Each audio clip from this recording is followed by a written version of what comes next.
नमाज को छोड़ने वालों कभी नमाज मत छोड़ना वरना कब्र में बहुत दर्दनाक अजाब होगा। एक छोटे से गांव में एक औरत रहती थी। अल्लाह ने उसे हर तरह की नेमतें दे रखी थी। घर में किसी चीज़ की कमी नहीं थी, खाने पीने की भरपूर सुविधा थी, कपड़े अच्छे थे और ज़िंदगी आराम से चल रही थी। लेकिन उन सब के बावजूद वह औरत अल्लाह की इबादत से बहुत दूर थी। वह ना कभी नमाज पढ़ती थी और ना रोज़ा रखती थी। जब रमज़ान का महीना आता और गांव की औरतें उसे रोज़ा रखने की नसीहत करती तो वह हंसकर जवाब देती, क्या मेरे घर में खाने के लिए चावल नहीं है जो मैं रोज़ा रखूं? अगर कोई उसे नमाज पढ़ने को कहता तो वह कहती, अभी बहुत ज़िंदगी पड़ी है, अभी तो मैं जवान हूँ, बुढ़ापे में पढ़ लूँगी। इसी तरह वह अल्लाह की दी हुई नेमतों पर कभी शुक्र अदा नहीं करती।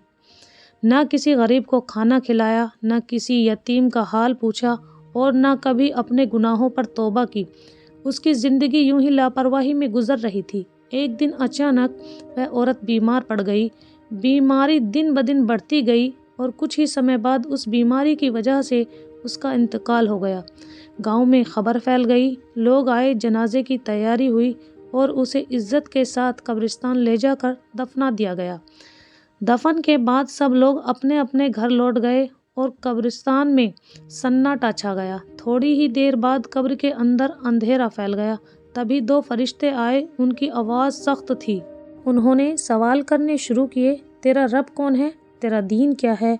तेरे नबी कौन है? औरत का चेहरा डर से पीला पड़ गया, उसके माथे से पसीना बहने लगा, वह कांपने लगी, लेकिन एक भी सवाल का जवाब न दे सकी। उसकी ज़ुबान जैसे बंद हो गई थी। तभी फरिश्तों ने कहा, तूने अपनी ज़िंदगी में न कभी नमाज पढ़ी, न रोज़ा रखा, न अल्लाह का शुक्र अदा किया और न किसी गरीब या यतीम की मदद की, इसलिए अब तेरे लिए अजाब है। यह कहकर फरिश्ते चले गए। इसके बाद कब्र का अजाब शुरू हो गया। कब्र की दीवारें दोनों तरफ से सिकुड़ने लगी। उसकी छाती पर ऐसे दबाव पड़ा कि सांस लेना मुश्किल हो गया। फिर कब्र के अंदर भयानक आग भड़क उठी। आग की लपटों ने उसके पूरे जिस्म को घेर लिया। उसका बदन जलने लगा। इतने में एक बेहद डरावना और मोटा सांप आया और उसके शरीर से कस कर लिपट गया।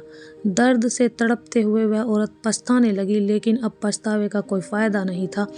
इसीलिए अपनी ज़िंदगी को ऐसा गुजारो कि बाद में पछताना ना पड़े। वीडियो को लाइक ज़रूर करें।